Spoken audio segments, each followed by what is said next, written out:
my soul. I live for you alone. Everywhere. Plus nous avançons dans ce monde, les choses se compliquent pour ceux qui veulent s'attacher à Dieu. Mais celui qui a goûté à Christ sait que peu importe ce qui arrive, jamais je ne lâcherai sa main. Jamais je le quitterai. Parce qu'il n'y a rien ailleurs de mieux que Christ. Alléluia. Il n'y a rien ailleurs de bon que Jésus. Amen. En Jésus, nous avons tout ce qui est bon. Amen. Que Dieu vous bénisse. Alléluia. C'est toujours pour moi une joie d'être ici. Être utilisé par Dieu. Nous allons continuer et terminer aujourd'hui notre enseignement que nous avons commencé dimanche passé. Et je crois qu'au nom de Jésus, cela va nous faire du bien. Dans ce temps de la fin, nous devons veiller à ce que l'Église ne s'égare pas. Nous devons veiller à ce que l'Église ne se trompe point de chemin, ne s'éloigne de Dieu. Alléluia. Amen. Et j'insiste pour dire à quelqu'un, approche-toi du Seigneur. Accroche-toi à Dieu. Alléluia. C'est là qu'il y a toutes les solutions, toute la force dont tu as besoin, tous les miracles dont tu recherches. Alléluia. On a commencé dimanche passé à enseigner sur une église dangereusement flattée. Une église dangereusement flattée. Alléluia. Et je pense que c'est un message pour nous aujourd'hui. C'est un message dont on a besoin. Vous savez, quand les parents éduquent des enfants, on n'apprend pas aux enfants que les bonnes choses. On leur apprend aussi les dangers auxquels ils vont être confrontés. Et quand vous suivez le ministère de Jésus, vous voyez que ce soit avec Jésus, que ce soit avec l'apôtre Jean, l'apôtre Paul et tous les apôtres, ils vous parlent de beaucoup de choses à faire, mais en même temps derrière, ils vous avertent contre ce qui peut vous arriver. Et l'église de notre époque, de notre saison, doit être constamment avertie des pièges du diable qui sont un peu des pièges que l'ennemi tend aux enfants de Dieu, qui sont de plus en plus aiguisés, qui sont de plus en plus subtils, qui sont de plus en plus dangereux. Il faut qu'on parle. Alléluia. C'est pour ça que dans mon enseignement, je dois en parler. On doit dénoncer les œuvres des ténèbres, mais pas dénoncer les agents des ténèbres. Parce qu'une personne peut servir le diable et puis demain se convertir. On ne va pas salir son nom. Alléluia. Mais nous ne devons pas nous taire par rapport à ce que les ténèbres font au sein de l'Église. Nous devons en parler sans indexer le nom de quiconque. Alléluia. C'est très important. Une Église dangereusement flattée, pour parler d'une flatterie qui est un danger pour l'Église. Comme je le disais dimanche passé, quand on écoute les messages que l'Église écoute, on a peur. On se dit, mais où est parti Jésus? Où est partie la parole de Dieu? La parole de Dieu a été mise à côté. Les églises sont beaucoup plus comme des entreprises pour la gloire d'un couple ou la gloire d'un monsieur et sa famille que pour le salut des âmes. Alléluia. On dit tellement de choses aux hommes, aux chrétiens, qui les flattent, qui les mettent dans de bonnes dispositions, qu'on arrive à un stade où on n'enseigne pas l'évangile véritable, on enseigne autre chose. On ne parle plus de repentance, on ne parle plus de retour du Seigneur, on ne parle plus de sanctification. On parle plus surtout d'un message très fort pour Dieu, l'amour du prochain. On n'en parle plus. On ne parle plus de l'amour de Dieu. On parle plus d'humilité, qui est aussi très important. On ne parle plus du brisement de soi, on ne parle plus de salut. On parle beaucoup plus de plusieurs choses qui flattent l'Église. Aujourd'hui, les chrétiens d'aujourd'hui ne veulent pas entendre des messages qui parlent de leur situation. Ne veulent pas entendre des messages qui leur disent arrête. Ils veulent plus entendre des messages qui leur disent tu vas réussir. Mais comment tu peux dire à quelqu'un qui va réussir qui est loin de Dieu? Tu ne peux pas avoir la réussite de Dieu sans être proche de lui. Ce n'est pas possible. Le vrai miracle, c'est d'approcher les gens de Dieu. Dès que tu as réussi à mettre Dieu dans le cœur de quelqu'un, tu as changé sa vie. Parce que quand Dieu rentre, Dieu ne peut pas être dans ta vie puis ta vie va rester pareille. Alléluia. Et on dit tellement de choses aux chrétiens. Et les chrétiens demandent tellement ces choses-là. Parce que si tu prêches ce qu'il faut pour leur changement, tu ne vas pas les avoir. Tu n'auras pas leurs dîmes, tu n'auras pas leurs offrandes. Tu n'auras pas leur félicité, tu n'auras pas les likes et leurs vues sur Internet. Ils vont te zapper. Mais quand tu prêches des choses qui les transforment profondément, alors beaucoup ne veulent pas. Ceux qui aiment Dieu le cherchent vraiment. On fait croire aux gens que si tu crois, Dieu va faire tout ce dont tu crois. Mon frère, soyons vrais. Soyons vrais, soyons réalistes. Il y a des choses qu'on a cru, on a jeûné, on a prié, Dieu n'a rien fait.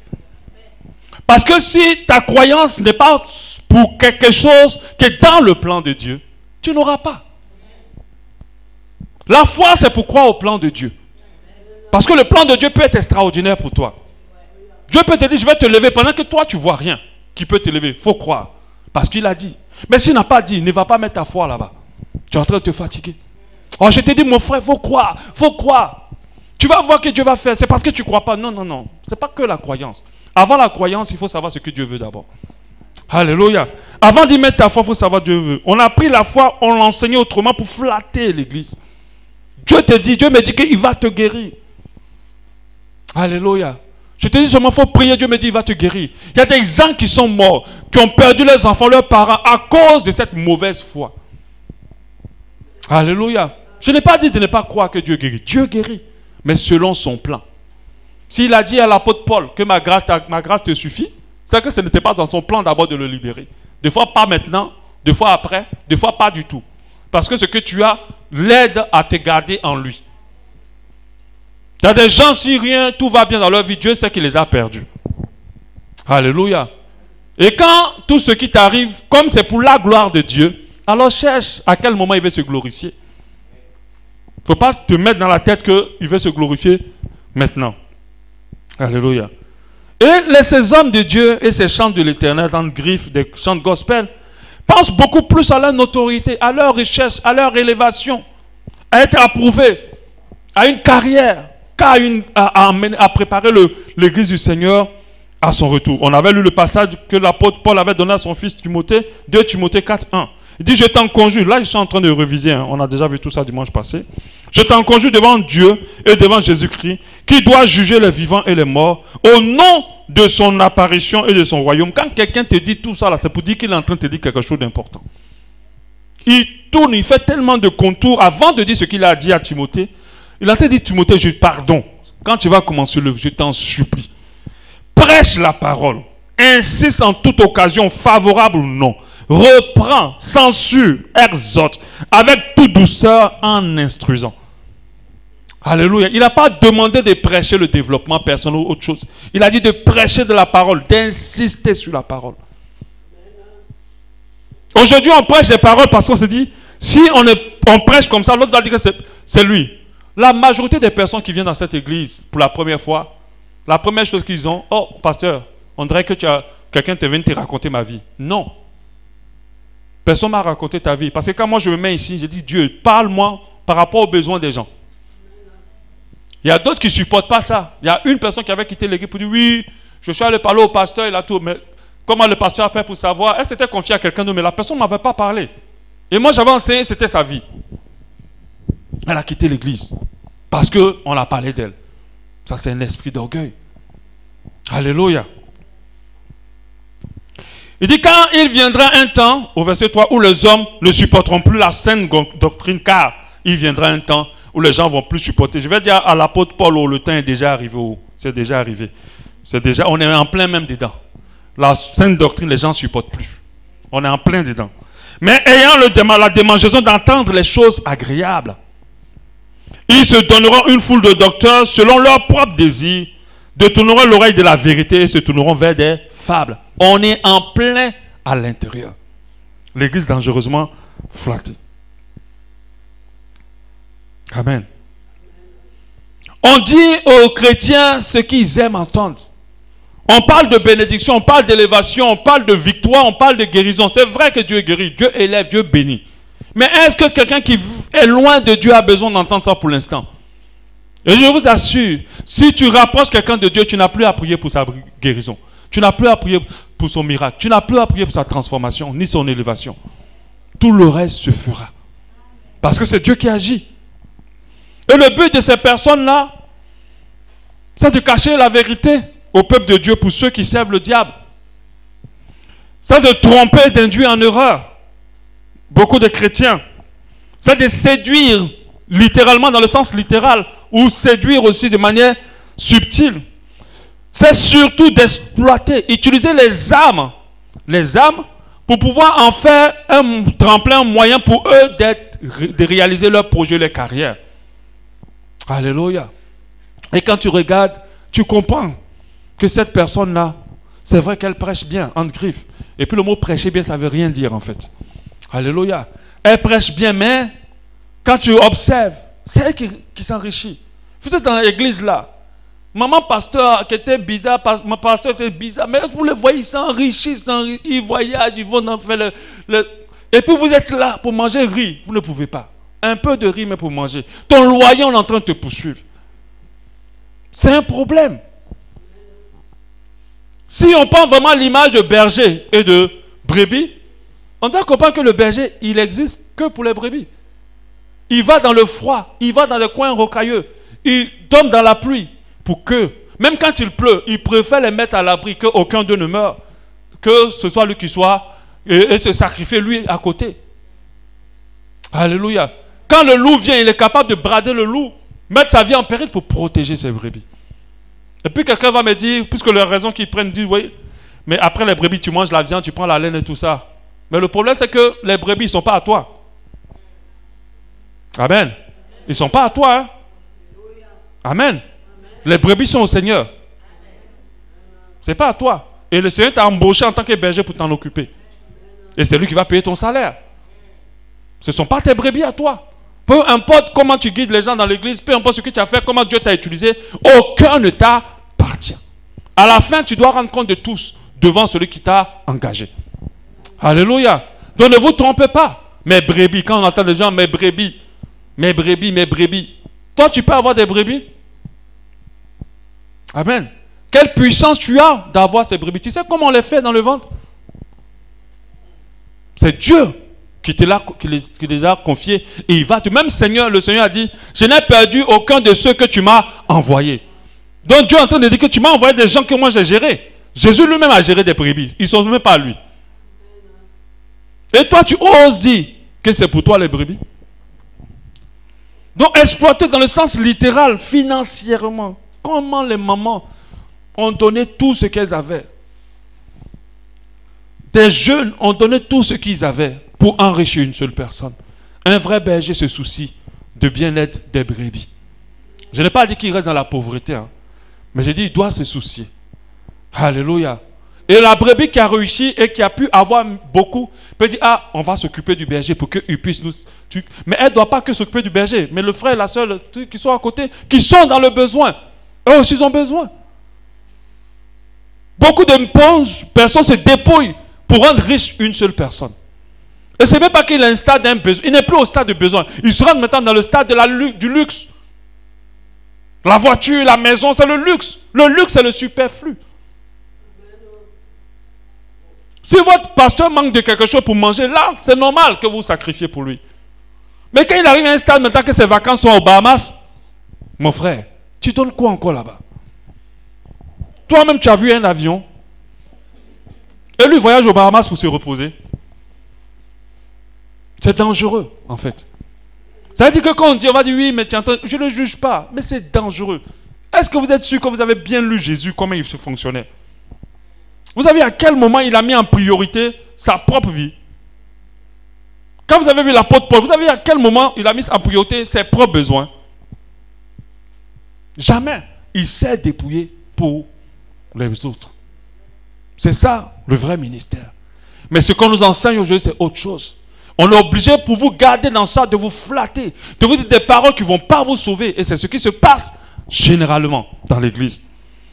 Ce dont on va parler aujourd'hui, la suite, ce sont les conséquences de cette flatterie. Elle a des conséquences dangereuses et graves. Et c'est là que ça ne va pas, en fait. Cette flatterie a des conséquences sur les chrétiens, des conséquences sur l'église. Et sachez que Dieu est en colère. Dieu est fâché. Ce qui fait qu'on ne voit pas trop la colère de Dieu, c'est parce qu'il est lent à la colère et riche à monter. C'est pour ça qu'à la fin des temps, les gens seront surpris. Dieu n'est pas impulsif. C'est ce qui fait que d'autres pensent qu'il est encore dans le mouvement. Mais il y a des endroits où il y a des vies, où il y a des maisons où Dieu est dehors. Il n'est plus à l'intérieur. La première des conséquences, ou l'une des conséquences, une église endormie. Sincèrement, endormie. Selon la parabole de Matthieu 25, une église endormie. Alléluia. Quand on parle d'endormie, on va se poser la question, mais par rapport à quoi elle doit rester éveillée? mais par rapport au retour du Seigneur. Maintenant qu'on parle du retour du Seigneur, on a l'impression de conter une légende ou de conter une histoire de contes de fées des enfants. Ce n'est plus un message qui sonne dans le cœur des enfants de Dieu. Mais si ce message ne sonne pas dans ton cœur, mon frère, tu perds ton temps à l'église. Hein. Tu perds vraiment ton temps à l'église. Parce que nous devons rester en éveil par rapport au retour de notre Seigneur. C'est là que tu dois manifester la foi. C'est là que tu dois croire que Jésus revient. Mais c'est là qu'il y a beaucoup de problèmes. Les gens ne croient pas. En fait, ta foi, elle est visible par la manière dont tu te comportes. Si tu crois en quelque chose, ça va impacter ta manière de te comporter. C'est quand tu ne crois pas que tu te fais des libertés, tu te permets des choses. La foi, on ne la dit pas, on la voit. Elle doit se prouver dans ta vie. À cause de cette flatterie, quand tu parles même du retour de Jésus, pour d'autres même, tu es en train de parler d'autres choses. Oui, on sait que Jésus revient. Mais ils le disent, mais dans leur cœur, ils ne le réalisent pas. Je me rappelle la semaine passée, ou cette semaine, à 2 reprises, je me suis réveillé, j'entendais une trompette qui sonnait en pleine nuit. Et quand je me suis réveillé, je ne l'ai plus entendu. Ah, et j'allais vérifier. Bon, j'ai vu ma femme. Comme ma femme aime le Seigneur, c'est que si le Seigneur vient, elle va forcément partir. Donc comme elle était là, il dit non, c'est que Dieu n'est pas encore venu. Alléluia. Amen. Et j'ai commencé à vérifier un peu. 2e jour encore, j'ai entendu encore la trompette. J'ai dit, ah Seigneur, il y a combien tu es en train d'essayer d'avoir la trompette et puis après tu as bien soufflé maintenant. Amen. Jésus revient. Mon frère, ma soeur, tu ne vas rien soulever pour partir avec. Tout ce qui est terre restera à la terre. Tout ce qui est ciel montera au ciel. Ce avec quoi tu es rempli là, c'est ce qui va t'attirer. Si tu es rempli du monde, le monde va dire, mon frère, tu es ma chose. Si tu es rempli du ciel, le ciel va dire, viens, tu es mon élément, monte. Alléluia. L'église est endormie. On ne se rend plus compte. Les soucis du monde étouffent la parole de Dieu. Les soucis du monde. On est tellement concentré sur ce qu'on veut. Tous les problèmes qu'on a, toutes les choses à réaliser, tout le boulot à faire. Tous les désirs qu'on veut. On ne se rend plus compte que Jésus revient. Alléluia. Amen. On ne se rend plus compte. On a appris le décès de TV Joshua. Un homme de Dieu, Andrew Grant. Grand à cause de la popularité. Je ne parle pas de lui pour le juger pour quoi que ce soit. Mais si cet homme qui Andrew est utilisé puissamment parce que je ne connais pas son témoignage, par Dieu, a pu mourir, toi tu es qui? Est-ce qu'il savait, les gens sont en train d'un peu interpréter que oui, il a un peu annoncé son départ. Il n'a pas annoncé son départ. Il était en train de se préparer pour son anniversaire. Amen, qui était, je crois que c'est le 22 juin. 12 juin. Voilà. Il se préparait pour son anniversaire, mais c'était les conditions de Covid qui faisaient qu'ils étaient en train de chercher la méthode de le faire. Donc ça veut dire lui-même, il pensait qu'il allait vivre là. Il a fait une bonne vidéo pour son anniversaire. C'est la vidéo de son anniversaire qui tournait.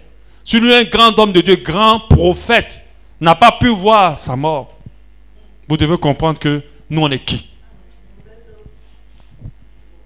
Alléluia. C'est pour ça que chacun de nous devons préparer pour le retour du Seigneur. Il ne faut pas être endormi. L'église est endormie. On flatte l'église et l'église ne se rend plus compte de Dieu, du retour du Seigneur.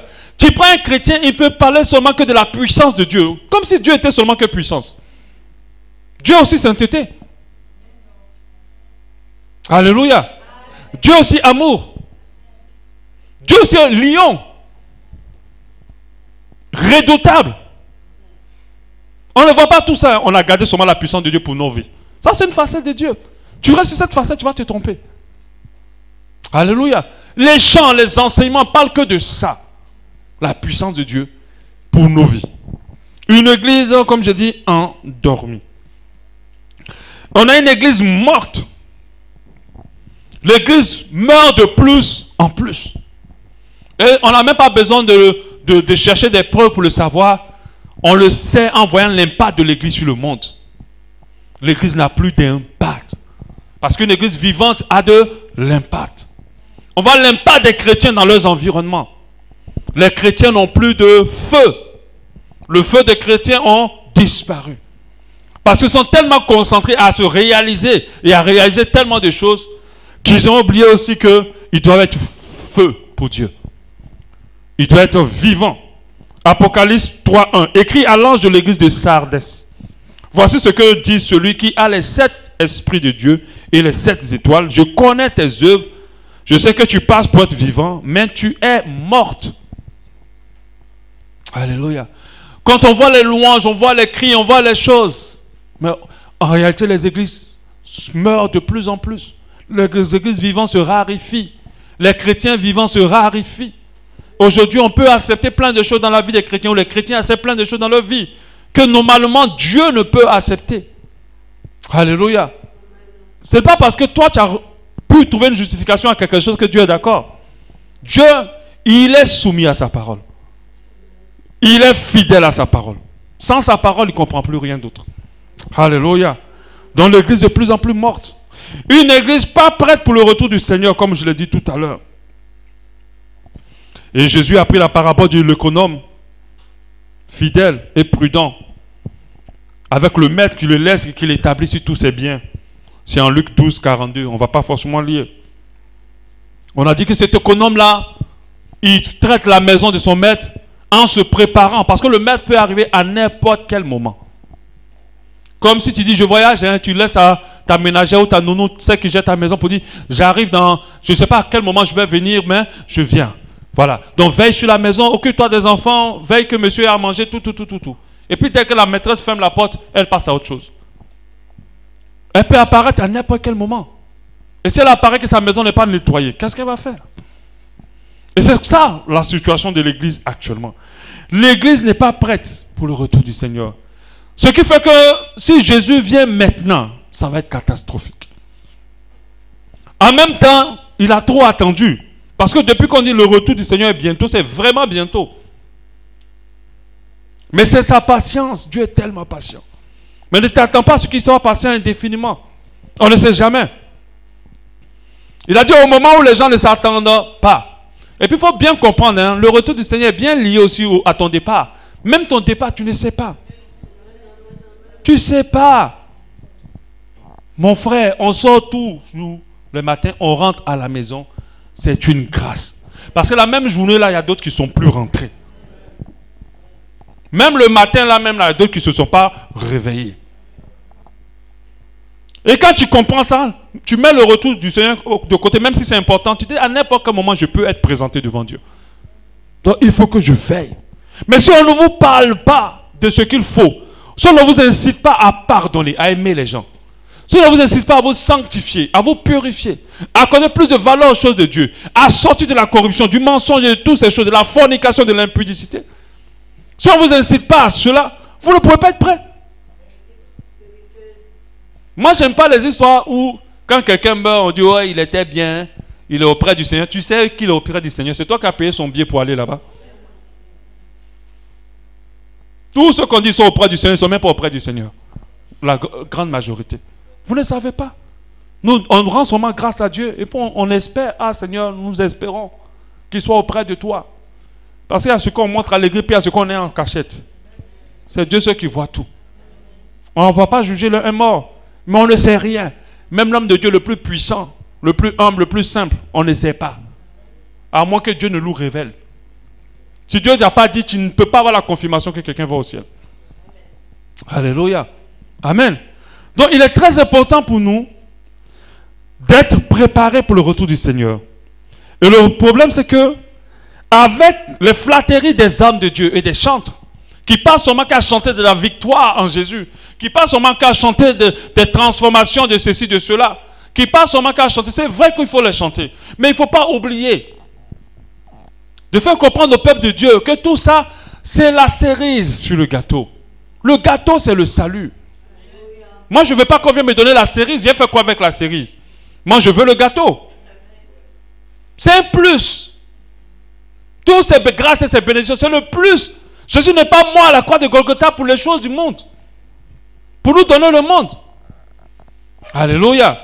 Il est mort pour nous donner le ciel. Et le ciel là, ce n'est pas quand tu es riche que tu vas aller là-bas. Ce n'est pas quand tu es ceci. Il n'y a pas de... C'est-à-dire c'est tout le monde, quiconque croit, peut avoir accès. Ce n'est pas parce que tu maîtrises la Bible par cœur, on entend des gens qui disent, je lis la Bible 4 fois entièrement de Genèse, et puis on s'en fout. Tu peux lire ça, et puis tu vas aller en enfer. Amen. Ce n'est pas en essayant de flatter notre frère. Celui que tu dois flatter là, c'est Dieu. Et comme Dieu il voit tout, là, on va voir comment tu vas le flatter. Devant nous aussi, tu fais le malin d'être spirituel, mais Dieu sait qui tu es. Alléluia. Concentre-toi à impressionner Dieu. Arrête d'impressionner ton frère et ta soeur. Il faut qu'on sache clairement que le Seigneur revient, il faut qu'on soit prêt. La Bible dit en Luc 12, 40, vous aussi, tenez-vous prêts, car le Fils de l'homme viendra à l'heure où vous n'y penserez pas. Mais une autre conséquence de la flatterie, c'est l'orgueil. Et les chrétiens sont de plus en plus orgueilleux. Dans les entreprises, ce sont ceux-là qui ont toujours la croix, qui mettent la louange pour casser les oreilles des autres. Mais c'est les plus orgueilleux. On ne peut pas leur parler. Même leur propre responsable a du mal avec eux. Parce qu'on leur a tellement dit qu'ils ont la puissance. On leur a tellement dit que quand ils proclament, la chose arrive. Qu'ils ne réalisent pas qu'ils sont simplement humains. Rien. Une vapeur qui apparaît un temps qui disparaît. Comme les hommes. Ils ne réalisent pas que les païens, ceux qui ne sont pas chrétiens, tombent malades. Les chrétiens aussi tombent malades. Ils ne réalisent pas que ceux qui ne sont pas chrétiens font accident. Les chrétiens aussi font accident. Ils ne réalisent pas que ceux qui ne sont pas chrétiens ont des problèmes dans leur couple. Les chrétiens aussi ont des problèmes dans leur couple. Tu n'es en rien différent des autres. Si ce n'est que tu as Jésus avec toi. Ça fait la différence. C'est la seule différence. Sinon tu es exposé aux mêmes choses. Les chrétiens sont de plus en plus orgueilleux, pas brisés. Moi, je me rappelle au début de nos foi, on nous enseigne le brisement. On nous enseigne l'humilité. C'est quand l'homme de Dieu a beaucoup d'argent, il est riche. On dit oui, je suis un papa, daddy. Mais en fait, c'est parce qu'il est riche. C'est pas parce que tu es humble. Mais le jour, on va dire non, il a tout perdu, il n'est plus rien. On a vu des femmes de pasteurs. Maman. Quand le pasteur meurt, c'est elle-même qu'on jette comme ça dehors. Parce qu'elle n'est plus rien, elle n'a plus rien.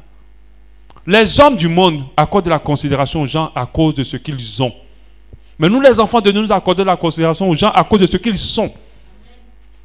Et on est tous humains. Et on mérite tous d'être considérés. On doit donner de la considération à tout le monde. Je ne vais pas considérer celui qui a plus d'argent et moins considérer celui qui n'en a pas. Alléluia.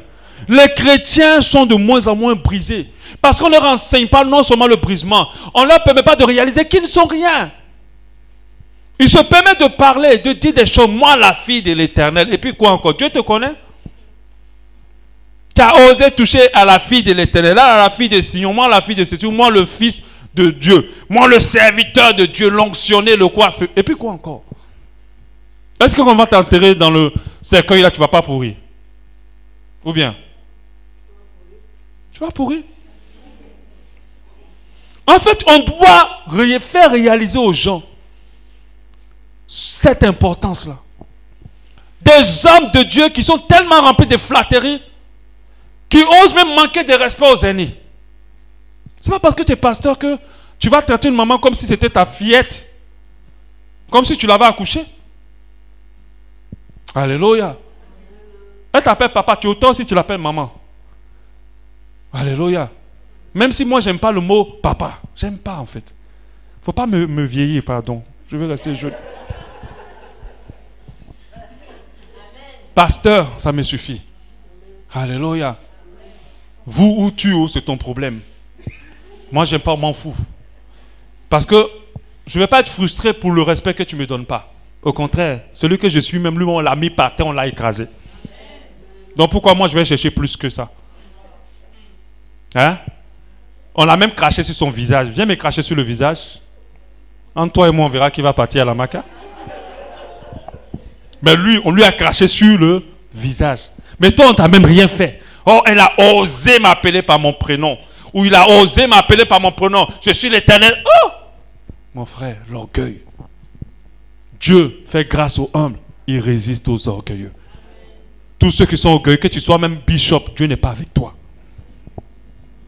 Alléluia. Les enfants de Dieu sont orgueilleux. Le Saint-Esprit a beaucoup du mal maintenant avec les chrétiens d'aujourd'hui. Ils sont tellement flattés, pensant tout connaître, pensant avoir tout pouvoir, pensant des fois avoir le contrôle sur leur propre vie, pendant qu'ils sont fragiles, vulnérables. Et sans la grâce de Dieu, ils sont exposés à tout. Dans les familles, oh, les chrétiens. Les chrétiens dans les familles, nos familles d'aujourd'hui, ils vont parler à maman d'une manière. Maman, tu ne connais pas ça, ce sont les choses qui ne sont pas bien. C'est toi qui t'es enseigné, maman. Il y a deux choses qu'on enseigne, qui nous enseignent dans la vie. Il y a l'expérience. Le nombre d'années que maman a fait là, même si elle ne connaît pas Jésus, elle peut t'enseigner des choses qui vont t'aider dans ta vie. Sois assez humble. Ce n'est pas au travers que des chrétiens que Dieu nous enseigne. Il nous enseigne aussi au travers de ceux qui ne le sont pas. Parce qu'ils ont vécu avant toi, ils ont vécu des choses, ils peuvent te dire des choses utiles. Mais les gens sont tellement remplis, on les a tellement flattés. Et quand un chrétien prie pour toi, oui, j'ai prié pour elle. La migraine est partie à la seconde. Elle a été guérie. Mais qui es-tu toi pour guérir quiconque? Tu n'es rien. C'est Dieu qui t'a guéri. Moi, je vais prendre la louche pour tourner ma sauce. Et puis la louche va commencer à sauter pour dire, oh, j'ai bien tourné la sauce. Toi, tu es qui? Si moi, je ne t'ai pas pris pour tourner, toi, tu peux faire quoi? Alléluia. Le plus dans tout ça, c'est que quelques serviteurs de chants ou prédicateurs remplis d'orgueil se croient parfois des surhommes, se croient parfois des personnes sacrées. Ah, c'est le pasteur, il ne faut pas le toucher.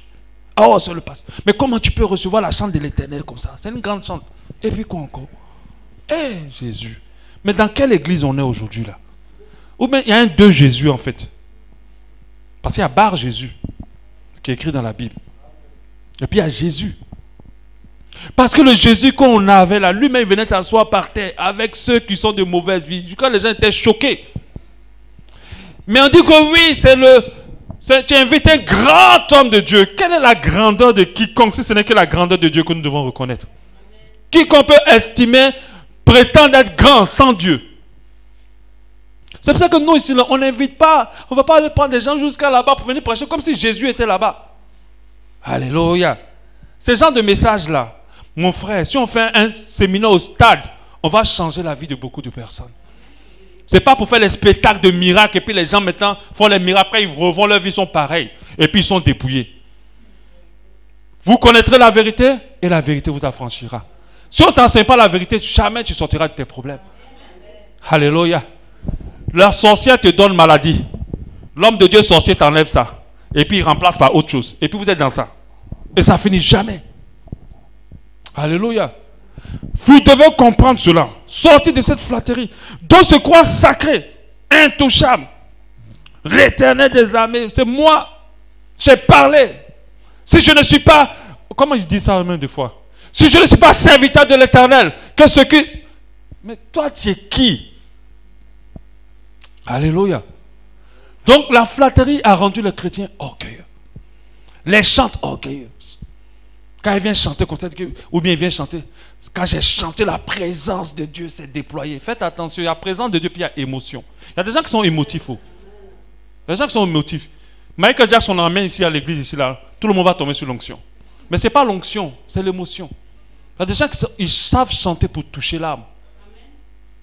Ils savent faire des petites voix comme ça, puis ça touche ton âme, tu tombes. Mais ce n'est pas l'onction. Parce que quand Michael Jackson faisait là, on amenait sa paire pompier. Et on ramassait tous les gens. Est-ce qu'il était chrétien?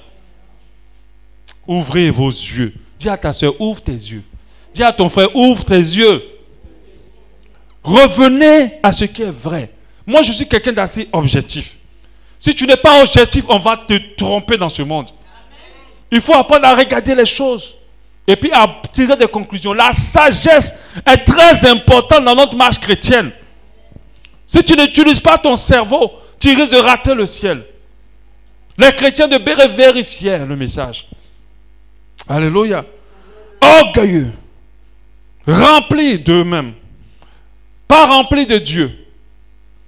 Ils veulent être reçus comme des princes. On appelle ça du pharisianisme. Ça te coûte quoi de venir dans une toute petite église et d'être accueilli juste avec de l'eau à boire et de pouvoir partir 105 francs? Ça te coûte quoi si ce n'est que l'œuvre du Seigneur? Oh, on m'a mal reçu, ils ont méprisé l'onction de l'homme de Dieu. Toi, tu as quelle onction? Tu sais où on fabrique l'onction? Alléluia. Je n'ai pas dit de mépriser les hommes de Dieu. Il faut les respecter. C'est très important. Mais le respect envers un homme de Dieu, ce n'est pas à l'homme de Dieu de le réclamer. Ça, c'est l'orgueil. C'est aux enfants de Dieu de leur donner. Et sache que si on te méprise, Dieu t'élèvera. Alléluia. Ce n'est pas à toi de dire qu'on te respecte. Laisse les gens fonctionner. Enseigne-leur la parole de Dieu. Amène-leur sur la parole de Dieu. Vous savez, celui qui a la transformation par l'esprit accorde du respect à tout ce qui concerne Dieu. Mais quand tu vois les gens se traiter en fonction de ta richesse, ces mêmes personnes, le jour où tu n'auras plus cette richesse, cette notoriété, ce sont les mêmes personnes qui vont t'enterrer. Ce sont les mêmes personnes qui vont t'enterrer. Remplis d'orgueil. Ce qui me fait mal par rapport aux conséquences, ça qui me fait vraiment mal et que je sais que ça fait mal au Seigneur, une église brisée et blessée. On les a tellement flattés que ceux-mêmes qui ont passé le temps en train de flatter, eux-mêmes, ils sont allés faire des bêtises. On les a tellement fait croire plusieurs choses et que quand on regarde la réalité, mais c'est nous qui souffrons et puis eux ils sont toujours en train d'être heureux. Alléluia. Les chrétiens sont aigris aujourd'hui. Ils sont blessés, découragés. On pose tellement de choses aux chrétiens en les flattant. Oh, je te dis, si tu fais cette offrande, ta vie va changer, tel va se produire, tel va se produire. Des fois, ça marche. Et vous savez pourquoi ça marche? Parce que quand ils ont dit ça, ils ont créé la foi dans le cœur des enfants de Dieu. Et si tu crois, deux fois, ça marche. Deux fois, ils disent seulement ce que Dieu a voulu faire dans ta vie. Mais faites attention aux histoires de payer Dieu, de donner et puis d'avoir un retour. De donner pour que maintenant Dieu soit obligé de te donner. C'est vrai que ça fait partie du programme de Dieu, mais tout doit être fait poussé par l'Esprit. Poussé par l'Esprit. On fait des niveaux. 1 million, 500 000, tant. Venez prendre des enveloppes. Quand vous allez voir si je ne suis pas le prophète de l'Éternel. Après tu fais ça, rien ne se passe. Ta vie devient plus difficile et plus malheureuse. Et comme j'ai dit la dernière fois, on va dire non, c'est parce que tu n'as pas encore cru bien. Tu n'as pas fait ci, tu n'as pas fait ça. Dieu va le faire, il m'a dit qu'il va le faire. Deux fois, il faut dire la vérité. Et j'ai dit que deux fois, la situation des gens peut être liée à un changement de comportement, un changement d'habitude. Si tu pousses la personne à connaître la parole, à changer de comportement, sa vie va changer. Mais si tu insistes que c'est l'offrande qui va changer sa vie, parce que tout est résumé à une offrande puissante. Une puissante offrande, comme on le dit. Tu ne savais pas que l'offrande avait une puissance. Et ces personnes-là qui ont flatté l'église deviennent eux-mêmes des scandales pour les enfants de Dieu. Combien on attend les hommes de Dieu qui couchent, les chantres qui couchent, les femmes mariées. Combien on entend des servantes de Dieu qui détournent, qui mentent. Combien on attend des chants de l'Éternel avec lesquels nous avons fait toutes les louanges possibles, qui sont maintenant les maîtresses de ci, de ça. On les attrape dans des bars, dans des boîtes. Alléluia. Et les chrétiens sont brisés. Parce qu'ils ont cru en ce que vous étiez en train de dire. Ils ont cru en toute la parole que vous les avez donnée. Mais vous-même, vous ne les avez pas respectées. Et beaucoup d'enfants de Dieu sont brisés. 1 Corinthiens 10, 32 dit, ne soyez en scandale ni aux Grecs, ni aux Juifs, ni à l'église de Dieu. Ne soyez en scandale ni aux Grecs, ni aux Juifs, ni à l'église de Dieu.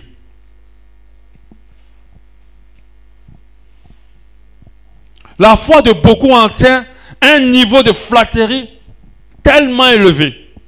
Ils ont bu à gauche déployer tous les mensonges qu'on leur a donnés. Surtout le message du développement personnel était un gros mensonge. Ça va vous aider à évoluer. Hein. Mais ce que Dieu n'a pas élevé, il va toujours faire descendre. Donc faites très attention. Des moyens d'exploiter les enfants de Dieu. Une église frustrée. Aujourd'hui, rapproche-toi des chrétiens. Certains même continuent à venir à l'église parce que, bon, ils sont habitués. Mais ils n'ont plus envie. Ils ne font plus confiance. Ils n'expliquent plus leurs problèmes aux hommes de Dieu. Parce qu'il y a eu tellement de manipulations. Tellement. Des personnes qui ne sont pas appelées. Qui n'ont même pas reçu la parole de Dieu. Ni Jésus. Qui se font hommes de Dieu. Et qui prêchent des bêtises. Et c'est comme ça. Ou des gens qui ont été appelés.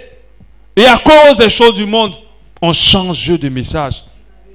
À cause de la gloire et de l'élévation qu'on leur donne, ils se sont sentis surmains. Et ils frustrent, ils blessent. Alléluia.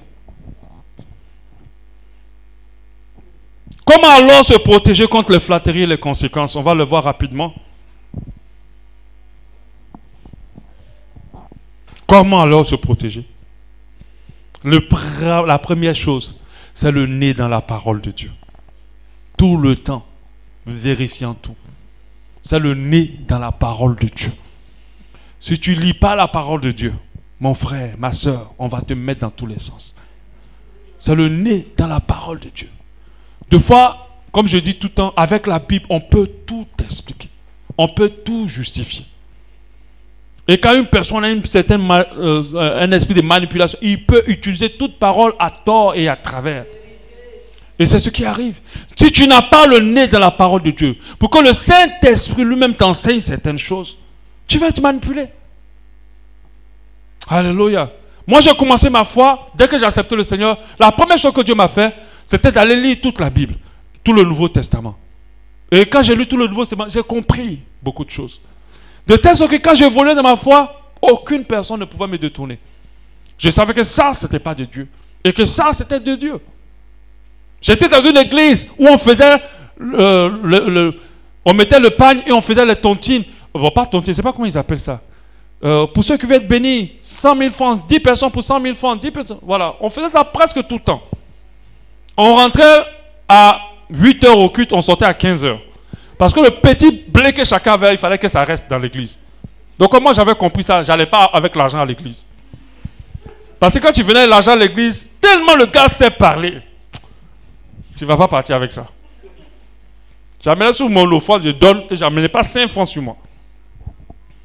Et quand j'invitais des gens pour venir écouter la parole, ah Donald, ton église, ils aiment trop l'argent. Pouf, ils disparaissent. Ils ne viennent plus. Et c'était compliqué. Et quand je mis mon nez dans la parole de Dieu, j'ai compris que le souci du Seigneur, ce n'est pas pour nous donner une belle vie. C'est pour que nous soyons prêts pour le retour du Seigneur. On associe le jus chrétien avec réussite. C'est faux. Quelle est cette réussite-là qui te fait rater le ciel? Ce n'est pas une réussite.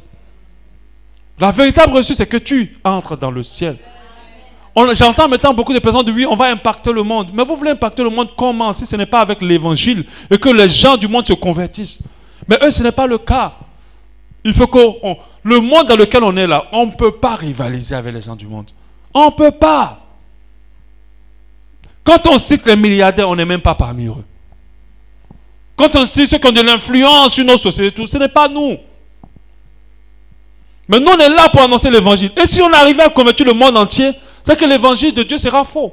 Pourquoi? Parce que la route qui mène à Dieu, elle est étroite. Ce n'est pas beaucoup de personnes qui y vont. Donc quand vous voyez les mouvements de foule bizarres, là, faites attention. Faites attention. Les messages où il y a la foule, faites attention. Parce que celle qui mène au ciel là, ce n'est pas la foule. La foule n'aime pas ça. Amen. Donc il faut lire la parole de Dieu. Il faut la lire.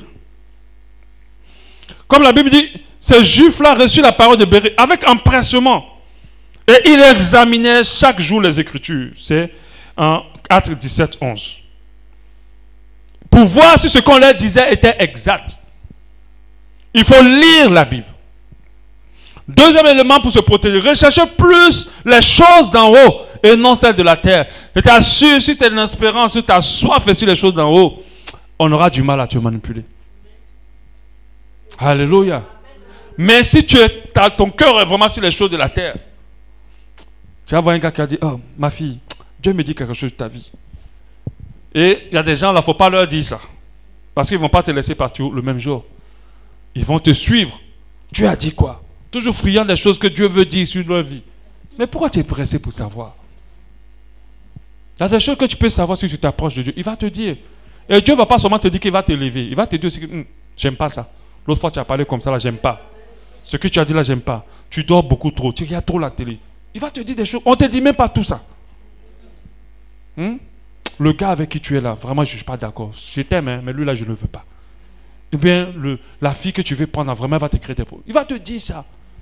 Mais non, non, non, mon fils, Dieu me dit qu'il veut te faire réussir. Tu as une grande destinée. Tu es un homme qui va élever. Mais il me dit que ta maman là, elle te mange. Maintenant, comme la pauvre maman qui a souffert pour te mettre au monde, la pauvre, tu la vois maintenant bizarre. Et quand Il finit de te dire, c'est là quand tu rentres à la maison, maman appelle. Voilà maman qui appelle. Ah, l'homme de Dieu a raison. Voilà la sorcière m'appelle. La pauvre maman. Ça va coïncider. Tu sais quand le diable veut te tromper là, tout coïncide. Tout coïncide. Il ne va pas te dire des mensonges, mais il va te dire des bonnes vérités. Et puis il va ajouter maintenant le mensonge dessus. Tu vois, il va ajouter le mensonge dessus. Tu n'as pas vu que tu avais voulu te marier. Il a refusé, elle a refusé, mais ton papa, tu n'as pas vu. Il va te dire plein de choses pour te mettre contre ton père et ta mère. Peu importe ce qu'ils sont. L'un des commandements avec la promesse, le seul, honore ton père et ta mère. Et tes jours se prolongeront. C'est le seul commandement où il y a une bénédiction attachée. Alléluia. S'il ne te dit pas ça là, même si ta maman est vraiment le cas, mon frère, tu as la puissance avec toi. Jésus en toi, tout ce qu'elle va faire va tomber. Aime-la. Et l'amour est la plus grande puissance qui protège. Si tu aimes tes ennemis, ils ne peuvent rien te faire. Vous voyez les chrétiens dans les entreprises. Oh, je ne bois pas mon eau. Oh, j'ai laissé ma bouteille là. Ils ont mis quelque chose dedans, je ne bois plus. Mon frère, aime les gens. Même si tu es empoisonné, eux vont voir demain, après-demain, tu es encore plus en forme. Ils ne comprennent pas ce qui s'est passé. Quand tu aimes les gens, ils ne peuvent rien te faire. Toutes les choses qui vont armer contre toi seront nulles et sans effet. Lisez la Bible, voyez comment à plusieurs reprises ils ont voulu finir avec Jésus. C'est quand Jésus lui-même a dit qu'il est temps là, qu'il est venu se donner. Mais ils n'ont pas pu parce que Jésus les aimait. Et Marie qui l'ont tué, il a ressuscité. Alléluia. C'est la plus grande puissance, l'amour. Ne attachez-vous aux choses d'en haut. Comme la Bible nous dit en Colossiens 3, 2. Affectionnez-vous aux choses d'en haut et non à celles de la terre. Si tu t'affectionnes aux choses d'en haut, mon frère, on ne pourra pas te flatter. Aujourd'hui, ils sont tellement subtils dans leurs chansons et dans leurs messages que tu as comme l'impression qu'ils t'annoncent l'évangile. Mais non. Même quand ils te parlent de sanctification, ils te parlent encore de bénédiction si tu te sanctifies. On se sanctifie pour plaire à notre Dieu. Notre Dieu n'est pas que puissance, il a aussi sainteté. Et comme moi, je ne veux pas être loin de lui, je me sanctifie. Tu dois pouvoir te sanctifier par amour pour ton Dieu. On n'amène pas les chrétiens à aimer Dieu. On les amène toujours à être fixés sur la main de Dieu. Ce que Dieu peut faire pour eux. Et on les flatte. Alléluia. Mais ce n'est pas pour autant que Dieu n'est pas puissance. Ce n'est pas pour autant que Dieu ne guérit pas. Mais tu dois pouvoir dire à Dieu, si tu ne me guéris pas, ce n'est pas grave. Pourvu que, à la fin, je ne sois pas hors de ta maison. Alléluia. Et nous tous, personne. Tu peux aujourd'hui faire du bien à quelqu'un, puis demain ne pas pouvoir lui faire du bien. J'ai dit à quelqu'un une fois que tous ceux qui te font du mal ne sont pas tes ennemis. Alléluia. Quelqu'un peut t'avoir blessé, mais c'est une personne avec qui tu dois continuer. Alléluia. Et c'est comme ça que notre Dieu fonctionne. 3, si tu ne veux pas être flatté, tu dois suivre Christ. Et non pas un homme ni un ministère. C'est pour ça qu'à Bas Shalom, on n'est pas une église évangélique, ni une église réveillée ou éveillée, je ne sais pas. On n'est pas une église comme ça. On est juste une église du Seigneur. Un point, un trait. C'est pour cela que je dis tout le temps, quand Jésus viendra, il ne va pas prendre une église éveillée, il ne va pas prendre les églises éveillées. Il va dire, oh, les églises éveillées, oh, venez, on va partir. Non. Oh, les églises catholiques, oh, c'est vous maintenant. Vous discutez, vous revendiquez des religions. Pourquoi? Oh, moi je suis la fille. Oh, ne touche pas à mon papa. On fait des t-shirts. Ton papa a fait des bêtises. Il allait coucher les femmes des gens. Il a détourné l'argent des gens. Comment tu peux te mettre dans cette position-là? Ne touche pas à mon papa. Même quand nous-mêmes on insulte notre Jésus, on s'en fout. Pourquoi? Parce que notre Jésus se défend lui-même. Et puis c'est pas parce que tu vas insulter Jésus que ça va enlever quelque chose à Jésus. Il y a beaucoup qui l'ont insulté, puis demain ils le savent. Donc si quelqu'un insulte un Jésus, laisse-le. On voit des chrétiens faire des t-shirts, ne touche pas à mon papa. Mais ton papa, il a fait des bêtises. Il faut aller le trouver là-bas en tant que frère pour lui dire, papa, là, sûrement, tu es mon papa, mais on laisse là, mon frère, répands-toi. Ce que tu as fait là, c'est pas bien. Mais ça serait un sacrilège. Lui-même ne va pas te toucher. Ses fils là vont te frapper dans l'église. Ils sont loyaux à des hommes, mais pas à Christ. Ils suivent des hommes, mais pas Christ. Alléluia. Ils suivent des églises, mais pas Christ. Ils suivent des religions, mais pas Christ. Mais si tu es déjà impressionné par quelqu'un, si tu as menti, comment tu vas savoir? Soyons impressionnés par Christ en lui. Et tous les hommes de Dieu, les chants doivent montrer Christ. Il y a les stars aujourd'hui. Si une Dena se permet de marcher en bolo comme ça, il aura une meute. Mais ce n'est pas que elle ne présente pas. Moi, j'aime bien le ministère du chant de Dena. Elle est vraiment bien.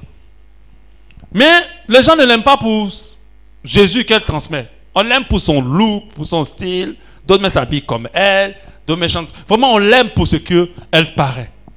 Et c'est dangereux. C'est dangereux non seulement pour elle. Parce que l'orgueil, c'est une maladie spirituelle la plus dangereuse de notre vie spirituelle. Et l'orgueil rentre toujours doucement dans la vie de quelqu'un. Si tu l'aimes, prie pour elle. Parce que si elle meurt pourrie, il n'y a rien de spécial qui va rester. Alléluia. Donc ne suivons pas des hommes. Ne suivons pas des ministères. Suivons Jésus. Quand tu regardes quelqu'un ou un ministère, cherche ton Jésus et suis-le. De telle sorte que si l'homme va à gauche, tu dis, tu pars à gauche, mais je ne te suis pas. Ne vous laissez pas flatter dans l'église. Alléluia. Nous avons une puissance, c'est clair. Alléluia. Mais une puissance manifestée dans la volonté de Dieu. Alléluia. Nous ne devons pas oublier cela. Mais nous nous sentons à aucun moment plus importants que quiconque. Même si Dieu nous utilise d'une manière extraordinaire, nous nous sentons à aucun moment. Restons nous-mêmes. Il dit, il ne veut pas que nous ayons une haute opinion de nous. Ayons l'opinion juste de nous. Que nous sommes des vapeurs qui apparaissent tant qu'ils disparaissent. Et lorsqu'on voit quelqu'un faire des choses extraordinaires, levons les yeux et glorifions Dieu pour sa vie. Mais ne glorifions jamais un homme. Ne glorifions jamais un chantre. Si vous voyez une chante qui est là, qui est star, qui est quoi, mais considérez-la comme si vous avez vu votre soeur, votre frère. Pas plus. Parce que qu'est-ce qu'elle peut être ou qu'est-ce qu'il peut être sans Dieu? Ne soyons pas comme les hommes de ce monde qui accordent de la valeur à l'argent. C'est pour ça que quand Dieu dit, il y a ceux qui suivent maman et qu'il y a ceux qui le suivent, c'est parce que ceux qui suivent maman accordent de la valeur à l'argent. À l'argent et à l'argent dans les vies des gens. Ils accordent plus de respect à ceux qui en ont. Et là, ce sont des adorateurs de maman. Que ce soit le président ou quiconque, ou la star la plus interplanétaire, ça se trouve devant moi. Je n'ai pas dit de manquer de respect, parce qu'il y a deux qui abusent, qui vont dire, oh, comment tu vas? Non, je n'ai pas dit ça. D'accord? Je n'ai pas dit, c'est un aîné, c'est quelqu'un, voilà. Ça reste là, mais bonjour, ça va. Ça... Tu ne peux pas être impressionné par la création. Tu dois être impressionné par le Créateur. Alléluia. Et l'homme, le problème de l'homme dans l'idolâtrie, c'est le fait que l'homme a été impressionné par la création. Ils vont adorer des mers. Ils vont adorer des animaux. Ils vont adorer des hommes. Aujourd'hui, on a rendu divin ce qui n'est pas.